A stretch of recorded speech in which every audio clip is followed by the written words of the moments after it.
All right, we are at noon Eastern Standard Time in New York City. Welcome, everybody. I know people are still streaming in at noon. We should be having some more folks joining us, but we will get started. A couple of things, one of which, in case you have not seen me this week, I am Justin Rivers. I'm Chief Experience Officer with Untapped New York. You may be relieved to know, if you've been joining us all this week, I am not doing this presentation. Actually, Beth Goff will be leading you. I am only moderating and hosting today. So, and you are in very good hands with Beth. Beth does superlative Central Park tours. She's been doing the Northwood Central Park tour for us in person. So we hope you will come and join us and Beth on one of these tours. Also, before we begin, a couple of things, one of which is, you notice the chat is in two parts and it's backward. I put all of Beth's information first and then the welcome second. For those of you, as my spiel I keep saying, for those of you who are insiders, thank you and welcome. For those of you who are not, our insiders are attending these October events for free. And if you'd like to become an insider, I've put the link to the sign up page and the code JOIN US in all caps for 2 months free. So please do. Without further ado, I am going to introduce Beth. Oh, one more thing. Sorry, Beth. Just one thing to remember, the chat function on Zoom webinar, I only get to see and Beth only gets to see. You cannot see each other's chat. So for questions for Beth, please put them in the Q&A function. And I will ask them to Beth later on, unless Beth sees them during the tour and she feels comfortable answering them. If not, when she's done, we will we'll do Q&A after that. Hello, Robert. Robert, I don't have my Guastavino hat on today, but I will. Robert Morbeck sent me a Guastavino and Sons cap because he's amazing. Okay. All right, Beth, you take it away. And Beth, let me know when you need me to share my screen. I'm going to drop screen share right now. There you go. All right. Hey, everybody. Welcome to the north end of Central Park. I'm going to take my mask down because there is literally nobody around me. So you can see what I look like. So it is a glorious day in Central Park. So this is perfect for our little walk around in the what the Central Park Conservancy calls the forts landscape. And but it's not just forts. There's other there's a lot of history that happened here over, I don't know, 4 or 5 centuries. It goes back to the 1700s. So we're going to talk a fair amount about that. So before I get going, I did want to acknowledge that today is October 9th, which was would have been John Lennon's 80th birthday. So, you know, hey, John. And I do actually have another birthday I will talk about a little bit later. So meanwhile, just to get started here, like I said, we are in the north end of Central Park, sort of walking toward the forts landscape. And I'm going to switch the screen now so you can see, not me. Okay, so just to let you know where we are. This road over here is the East Drive, and beyond that is Fifth Avenue. And then it turns into this little road, which you may or not be able to see through the trees, but that little road is the 102nd Street cutover from the East Drive over to the West Drive. And that originally was the only cutover to the west side, because a little further, like maybe a block or two from here, the park ended at 106th Street, and we'll talk about that in a bit. So to go back to the beginning, the Central Park was first opened in 1858, and I'm sure a lot of you guys know this already, but the designers were Frederick Law Olmsted and Calvert Vaux, and the very first element of the park that opened in the winter of 1858 was the lake. And that was, you know, much further south in the park in the west 70s. So we are up here in the east 100s. So this end of the park was developed quite a bit later. And so the original northern boundary was 106th Street, which we'll see. The southern boundary was 59th Street. East was Fifth Avenue, and not was, it still is, Fifth Avenue, and the west is 8th Avenue, Central Park West. So the original acreage was 778 acres, and when the rest of the park was added on, it became what it is now, 843 acres. So what we are approaching here, there's a couple of things I want to talk about in this area, but most importantly, I don't know, most relevantly in this moment, I guess, is this bench. And it's a pretty, obscure attraction, I guess you'd call, in the park. A lot of people don't know about it because it's just kind of out of the way, but it honors a very important figure in New York City history. And I will get closer, and I'll read you the inscription on this bench. It says, from 1820 to 1903, in honor of Andrew Haswell Green, directing genius of Central Park in its formative period, father of Greater New York. This eminence, which I love, was named Andrew H. Green Hill. These 5 symbolic trees were planted, and this seat was erected. So who is Andrew Haswell Green? I mean, you have a little pretty good idea. He was an early supporter of Olmsted and Vaux's Greensward plan. And he was so passionate about it that he was named one of the parks commissioners, and much to Olmsted's chagrin, he was also named the controller of the park. So Olmsted at first was very, he liked Green a lot because of the support, but Olmsted was a visionary. He was kind of a pie in the sky guy. And Green was what Olmsted called a penny pincher. So Andrew Haswell Green was very strict with the outlay of money. So, which made Olmsted crazy because, they butted head a lot. But be that as it may, we ended up with a pretty amazing jewel here in New York City. Good, thanks in part to Mr. Green. But the other, other things that he did a lot of things for the city. He was responsible for getting institutions like the Metropolitan Museum, the American Museum of Natural History, the New York Public Library. He was instrumental in getting these institutions going, and as well, the most important and biggest, maybe what he's most known for, if people know him at all, is for the consolidation of the boroughs, the 5 boroughs into the city of New York. So prior to 1898, there was Manhattan Island, but then there were towns in the Bronx. There was a city of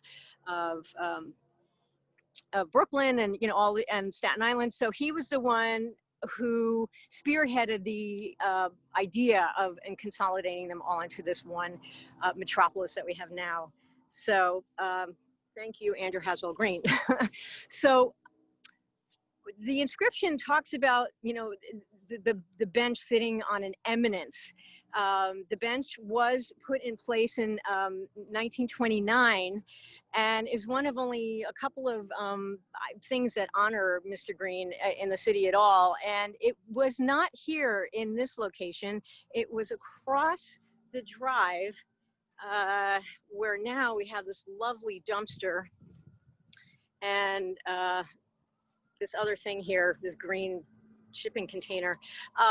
So it was over there in 1929, and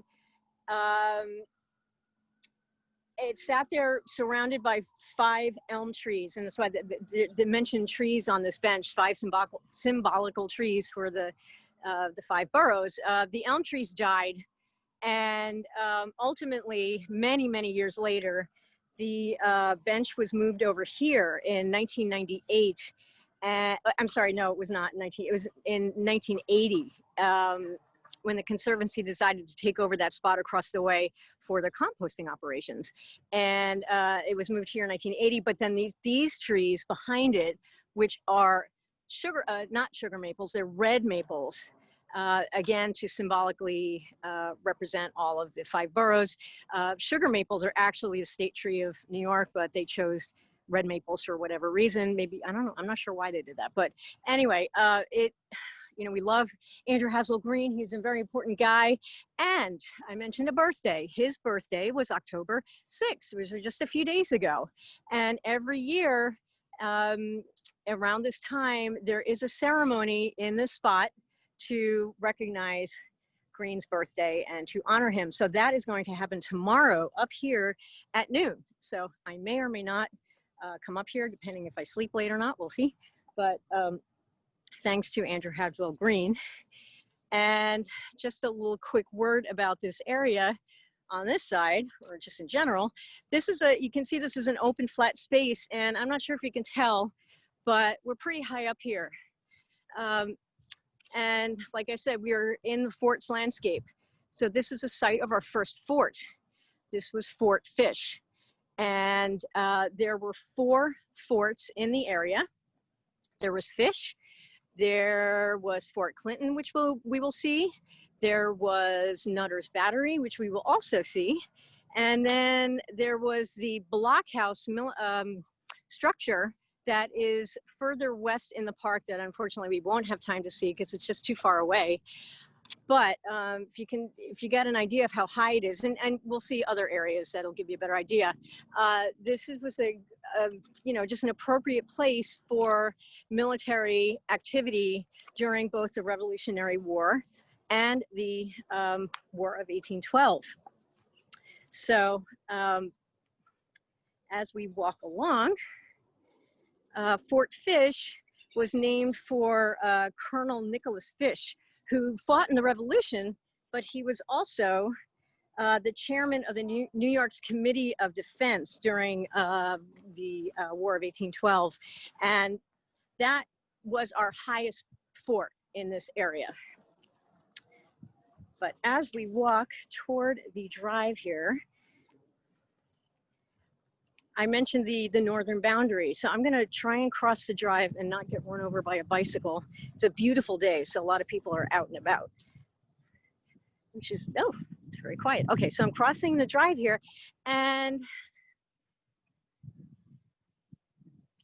we are basically at the park's original northern boundary. If you see that, the path over there, just straight ahead of me, that's about 106th Street.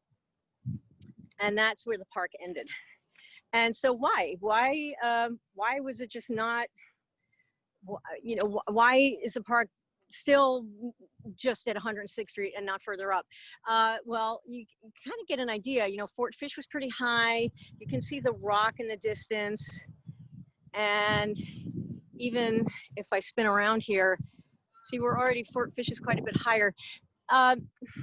It was great for military operations because it was high up.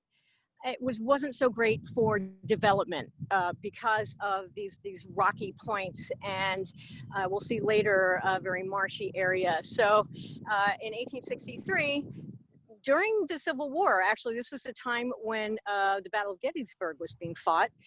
The northern end of the park was added on. So lucky for us, actually. So now, let's see, the sun is really bright over here. I don't want to mess with your viewpoint here, but what I'm going to show you is lots of greenery. But that point that I showed you before where the green bench originally was sitting was on top of a place that currently is called the Mount. But this area up here had many different lives, which is why I love this particular part of the park, because there's so many layers of history here. This part, the first known structure up here was a tavern called the Black Horse Tavern, and it was owned by Catherine McGowan. We'll hear that name a lot. And that tavern serviced the road, which kind of is what this path is, and part of the East Drive that I just crossed over. That road was called the Kingsbridge Road, and it was the main road that went up through the eastern part of the island. And again, I will talk about that a lot as well. So it was, one of these waypoints that people could stop while they were traveling north or south, and to, get some sort of respite from their long travels. So the McGowns are there from 1760, and the tavern itself was there until 1845.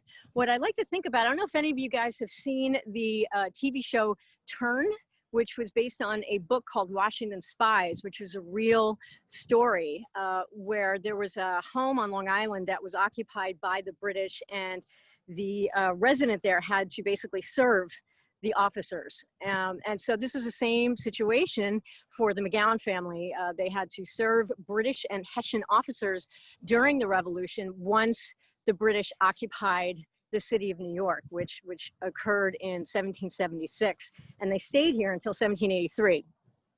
So, so the Black Horse Tavern, after the British left, it stayed in place, like I said, until 1845. And then the Sisters of Charity of St. Vincent de Paul decided to purchase the land and start a convent. And so they took the tavern building and then they added on several buildings, and it became quite a complex of a chapel and a laundry. There was a school, a free school for women, which was unusual. I think it might have been the first. And it boarded children, and it served the area until 1857. So before we go to that, Justin, if you don't mind putting up the first slide. I got so caught up in my description. There we go. So this is what was up here on top of this spot for 10 years, or approaching 10 years. And then, of course, the park came into play. The sisters had to sell their property to the city, and they left to go to Riverdale, the Bronx, and they're still there. So the College of St. Vincent is that same institution that started here in 1847. So now the Civil War comes along, it occurs, and the whole complex up here was appropriated for a military hospital, and the sisters actually returned to help care for the soldiers during this time. Noisy. And then once the war ended, the sisters went back to Riverdale. Frederick Law Olmsted moved in with his family while the park was being constructed, and then he left, and the chapel became a museum. So Justin, you can switch to that slide. Yes, and so this was the this was the not sure what happened here. Hang on a sec. I have a little technical difficulty here. Hang on. There we go. Okay, sorry about that, guys. So this was our museum here, and the museum is funny. It's kind of like the zoo that occurred that started in the park.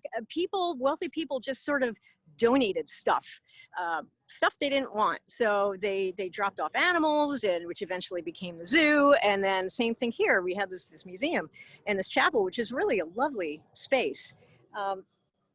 So unfortunately, the entire complex burned down in 1881. And on top of the area, a new building was built. So Justin, you can switch to that slide.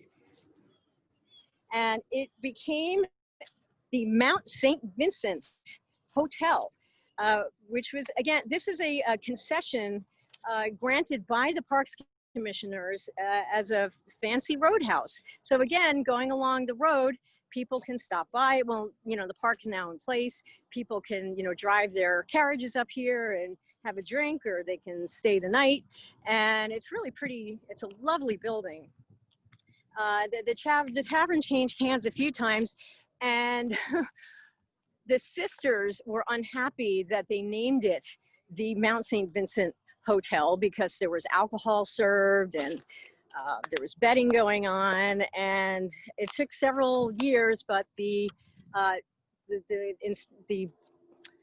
roadhouse is finally named. Its name was changed to the McGowan's Pass Tavern, which makes sense.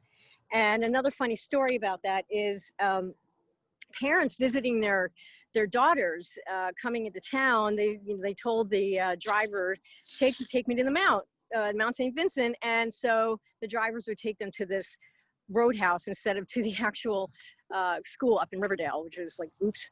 So in any case, like I said, this tavern changed hands, and eventually the commissioners were sort of tired of the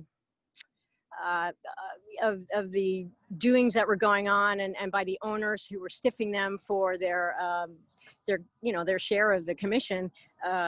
So they just said enough with the tavern, and they tore it down, which is really unfortunate. I mean, this is a really lovely structure. So for decades, this thing was just the Mount, and then the green bench was put in place. So some people, I guess, called it the Andrew Green Hill.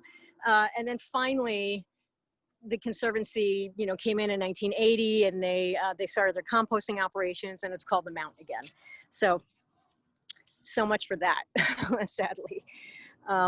So back to the forts, okay? And Justin, we're done with the photograph. So back to the forts. I mentioned, we have high rocky areas here, very good vantage points for military purposes. And I'm walking up the steps now to our second fort, which is Fort Clinton. And this fort was named for DeWitt Clinton, who is the governor of New York, who's the mayor of New York. And again, this is a nicer spot in terms of getting an idea of what the landscape might have looked like back then. So we're looking at the Harlem Mere right now, which is a lake, but back in that time, this was not a lake, this was a tidal marsh. And water flowed in from two directions. So from the west, so in that direction, which is, you can't see because of all the trees now, there was Montaigne's Rivulet that came in from the west side of the island. And then to the east, we have the Harlem Creek and the East River, and then beyond was the Long Island Sound. So, and like I said, it was a tidal marsh because the sound and the river are tidal. So this was a pretty impassable spot, except with one exception, which I will talk about later.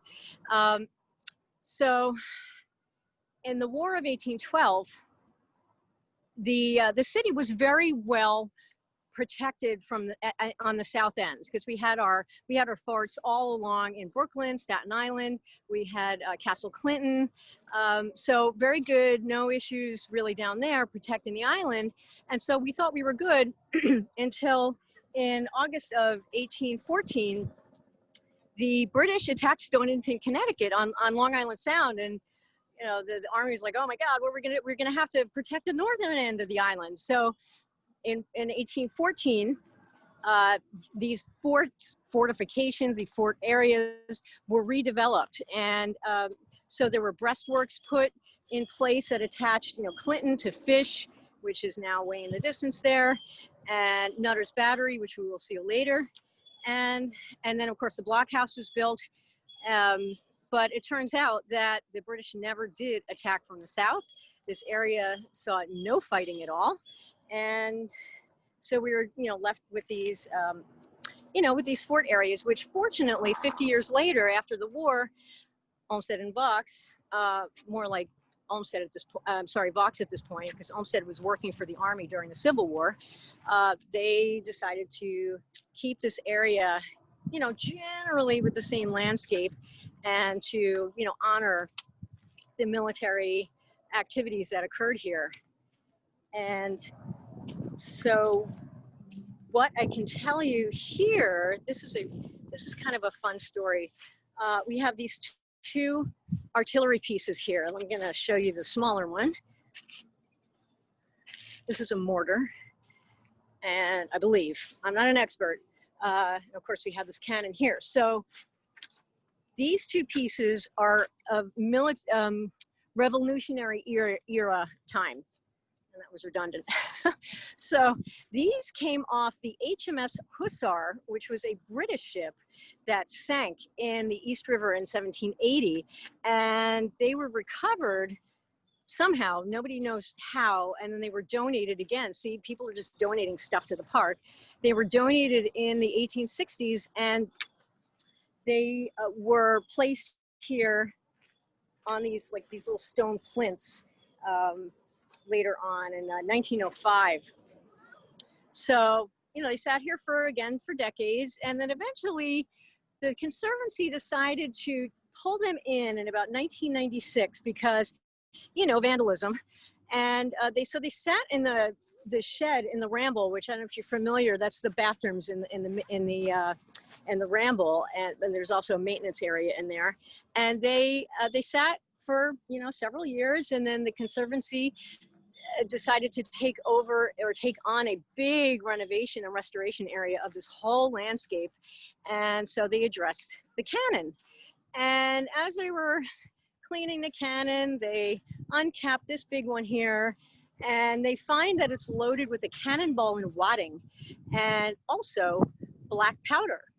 And so they decide, they immediately called the New York City bomb squad, and the cops came in and determined that this was live powder, and they took care of that. And they then went ahead and replaced the wadding and the cannonball, the shot, I guess you would call it, in here, and it's all capped again. So there is a cannonball in there. And then this was replaced.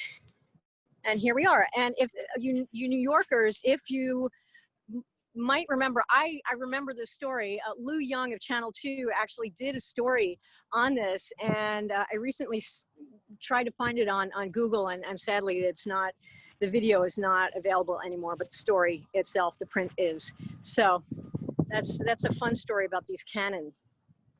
So moving on, again, the marsh, I just want to mention this again. The marsh had one road going through it, which again I mentioned before was the Kingsbridge Road. There was a bridge that went over this road, and the bridge went over the Harlan Creek into the road going through the marsh. And I'm going to talk about that in a second, and just try to picture, if you can, very difficult, beyond the park boundaries was the Harlem Plain, and this went on for miles. So again, great spot to see anything coming from the north and of course from the east. And the other thing I wanted to mention, which is kind of funny, is you all might know that a lot of the shoreline of this island is landfill. So on the east side up here, probably up to about 3rd Avenue, is landfill. So the original or the earlier shoreline was about 3rd Avenue-ish. So I understand, I'm not sure about this, but I understand that buildings beyond 3rd Avenue still sometimes flood, which you gotta love that as a homeowner. I think it's fun as a history lover. So back to the road. We are walking toward it now, the Kingsbridge Road. So like I said, this was an important thoroughfare that started down at the Battery and made its way all the way up the east side of the island. And it took a jog into the park at about 91st Street, because remember Harlan Creek. So the path I'm standing on now is part of the Kingsbridge Road, as is what you can kind of see in the distance and up onto the drive. So that small road that's leading, little path that's leading toward that lovely dumpster on the left, that would have gone into the Mount and the McGowan's Pass Tavern, and then it would join up with what's now the East Drive, and then it came over here and literally followed pretty closely this path, and it came through this rock space here. If you can see the rock on the left, and then there's another one, it's obscured by trees on the right, but this is also rock up here as well. This rock happens to be the bedrock of the island, Manhattan mica schist, and it you know, obviously it pokes itself up through the surface here a lot in the northern end of the park, but you do see it all over the park as well. And in this particular spot now, okay, so try to keep this view in mind. And Justin, if you don't mind putting up another next photograph.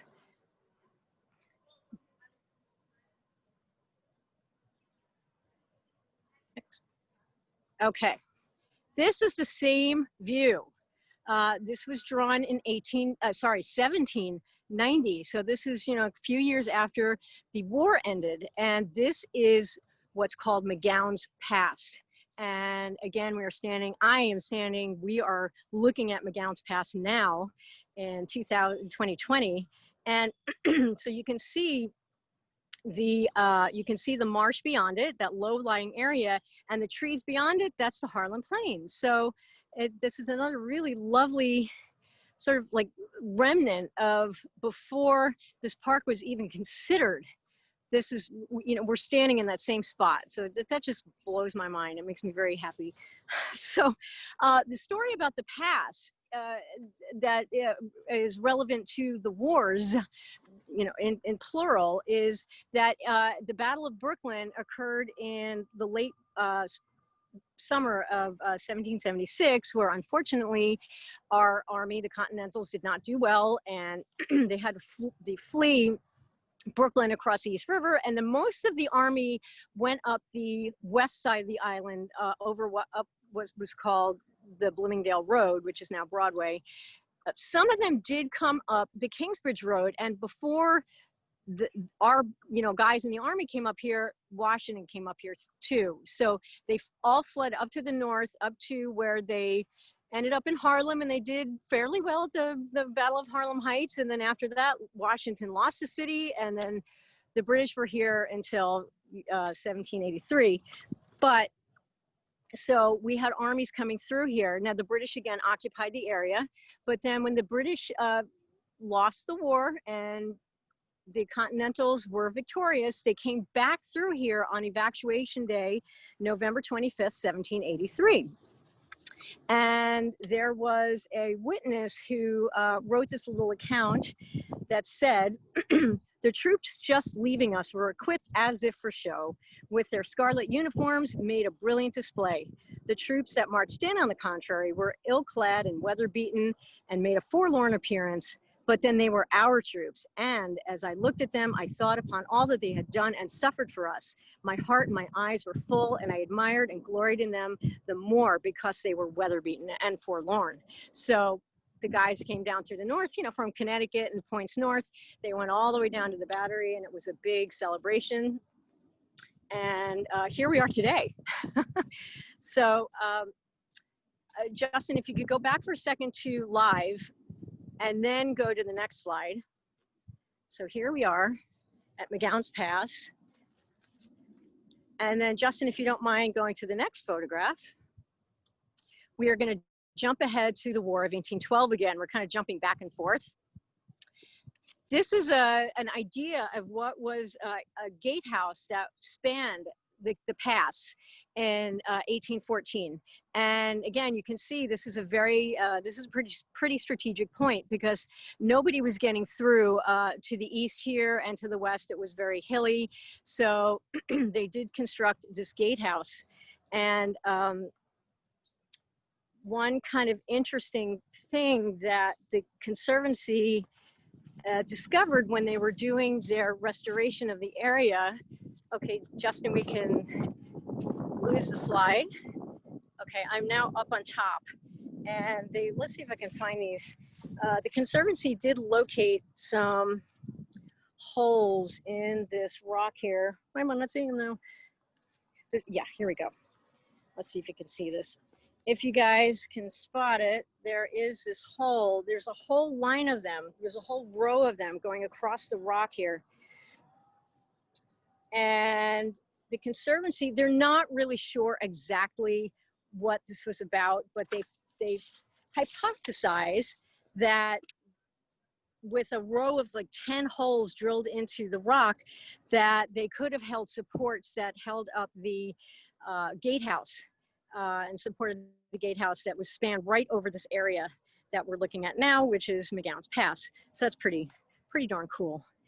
And then the other thing that they discovered while they were doing their work, and Justin, you can put up that slide, the next one.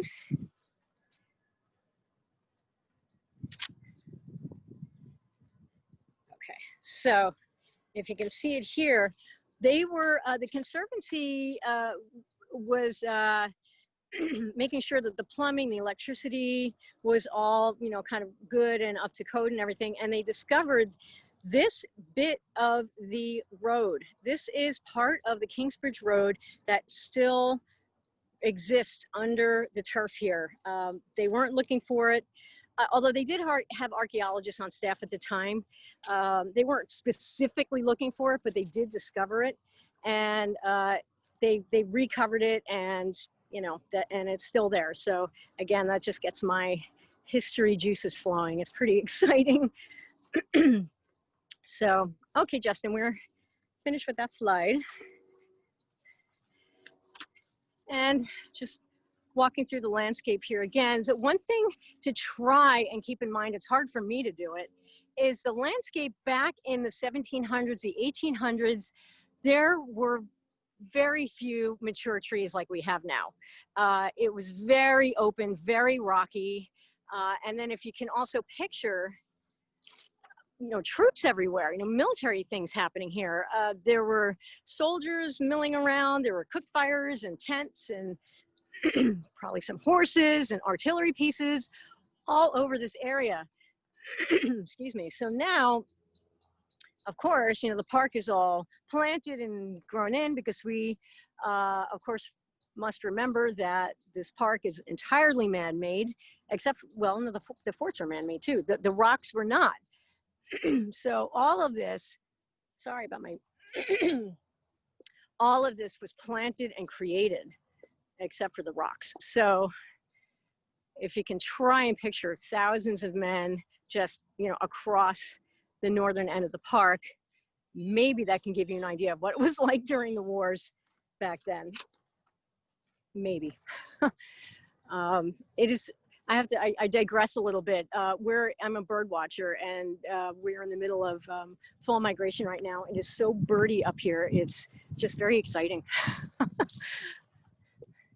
And it's such a beautiful day. So here we go, more of the schist that is just everywhere up here. I mean, actually, even look in the distance here too. See how high the trees are over there.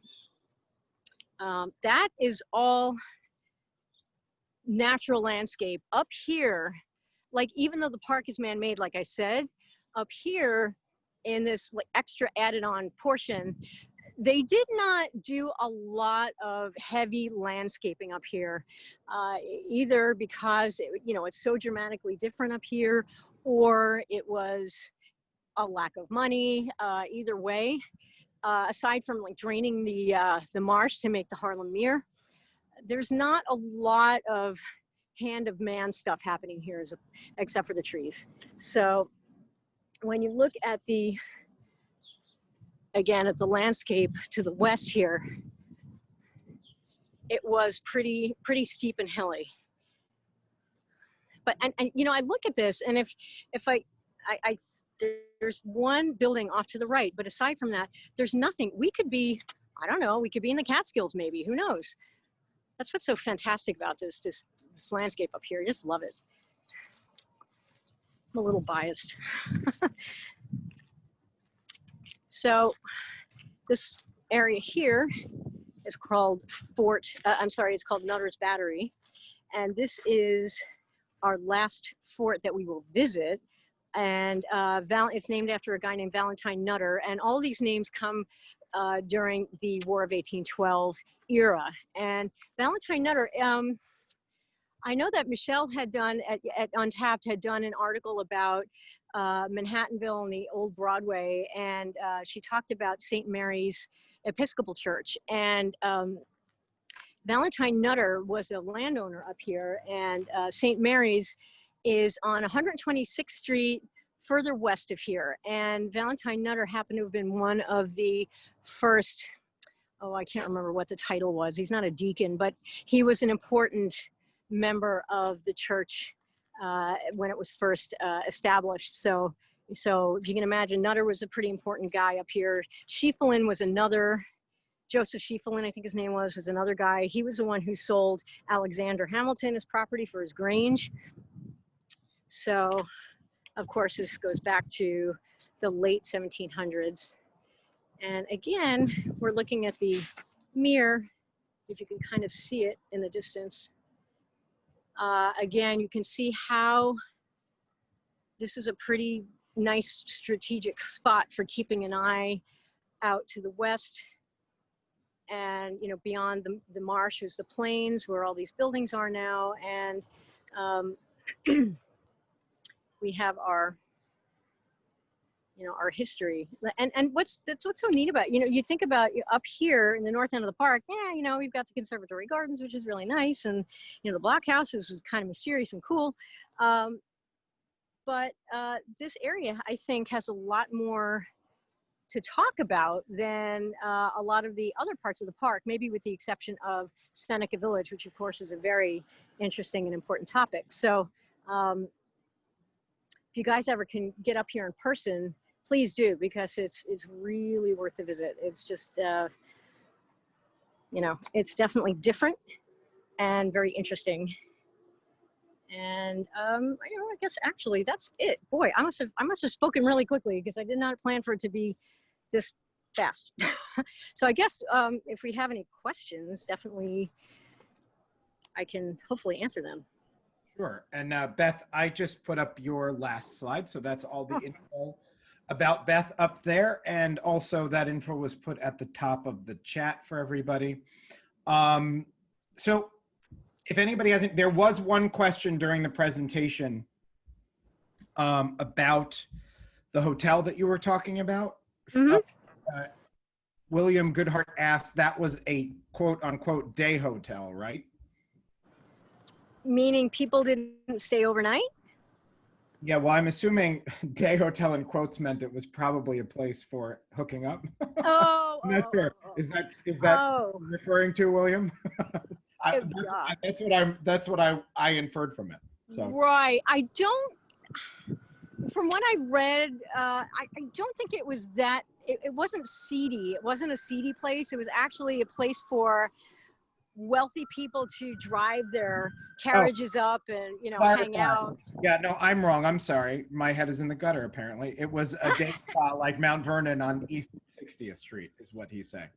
Oh, okay. Yeah, well yeah, and people stayed over Mount Vernon as well, right? I know what you're talking about. I'm pretty sure, I mean, it was a pretty big establishment. I'm pretty sure that people, you know, stayed overnight in this place. But I don't have a whole lot of details. There is a fun story about this place where every year at the first snowfall, there was a contest offered by the hotel, by the owner, where the first sleigh that made it up to the hotel after the snow fell would win a magnum of wine.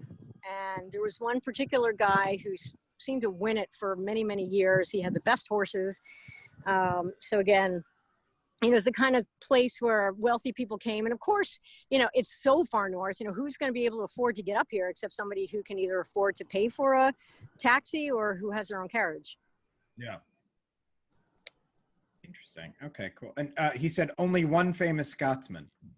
I'm assuming that was referring to who spent the night at Mount Vernon on East 60th Street. So. I don't. It could be the guy who won the contest, the driving contest. Sounds familiar. Mm-hmm. I don't have names, sadly. Any other questions for Beth? Beth, this was, you know, Beth, we did this for Insiders in the beginning of the pandemic. This was one of the first times I think we had ever done a virtual tour on site, and it was really cloudy that day. Yeah. It's amazing what a really clear day does. I mean, we couldn't even see down over the Harlem Mere, if I remember correctly. This was a real treat. Oh, well, there definitely, I mean, it was in April, I think, March or April. And There were no there was no leaves on the trees. So this is, obviously this is a much more picturesque time, I guess you'd say. Yeah, yeah. Robert Morbeck says it was even more terrific the second time around. Thanks, Oh my Beth. God. I actually agree. Yes, Robert, you're right.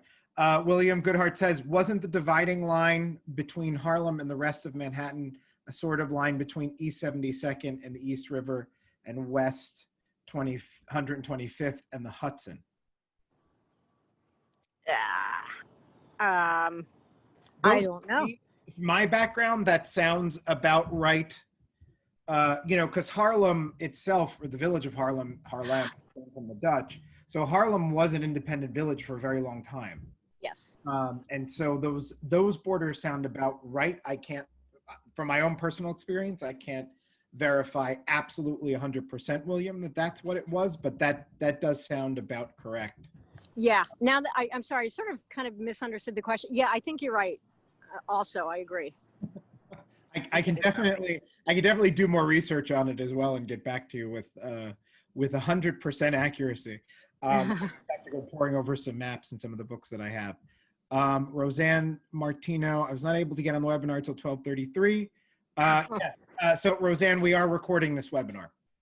And what'll happen is I will edit the webinar and I will email all of the attendees with the link to the video that only you get. Insiders, it will be going back on the virtual archive page for Insiders as well. So you'll have both the first tour Beth did in April and this tour, so you have a comparison. Robin says the hot became a watering hole for politicians, wealthy sportsmen, and William Vanderbilt. Oh, okay. What is the hot? The hotel? Oh, the hotel. Sorry. That hotel. Yes, the hotel became that makes sense. I knew nothing about this hotel. I learned something. Yeah, no, we got it. Sorry, Robin. Robin said it was a typo. Yes, now I'm really interested in this hotel. Yeah, there are other pictures. They're really lovely. I was actually trying to see if I could find a photograph. Well, no, I guess it wouldn't. Just a photograph of the bench in that spot, which would have occurred after the hotel was raised, but I was unable to find that. But there are other photographs of the hotel, and it's this great Victorian building. Just really bums me out. It's no longer there, like the casino, down the mall. Awesome building. I'm now almost, I'm going to say obsessed with that. So I might be doing some research on it. Check out. Yeah, go ahead. Oh, I was going to say, check out the Daytonian in Manhattan. He did a thing about the Mount. Yeah, his posts are so in depth. Yeah, he's a great research tool. Yeah, he is. Daytonian, by the way, what we're talking about is Daytonian in Manhattan. If any of you are interested, he does a very exhaustive sort of study on a lot of iconic structures, especially in Manhattan, more towards the Upper West and Upper East. He covers a lot, but he's definitely got a lot on the Upper West and Upper East in the park. Really great stuff. Yeah, I will tell you though, he did get something wrong about the dairy, which is further south in the park. But no, he's fantastic. I mean, I do my research with him all the time. Yeah, no, he's great, and none of us are perfect. We all get stuff wrong. Exactly. It's just part of the game. But Beth, before we go, your next tour with us, which is super exciting for us architecture nerds, is the Jacob Mould tour, correct? Yes, actually, Jacob Ray Mould. Yes, sorry, I would say Mould. And that is October 24th? Yeah, I believe so. Okay. So if you are interested in if you're in New York and you are interested in taking a socially distanced in-person tour with Beth, you will be able to on October 24th.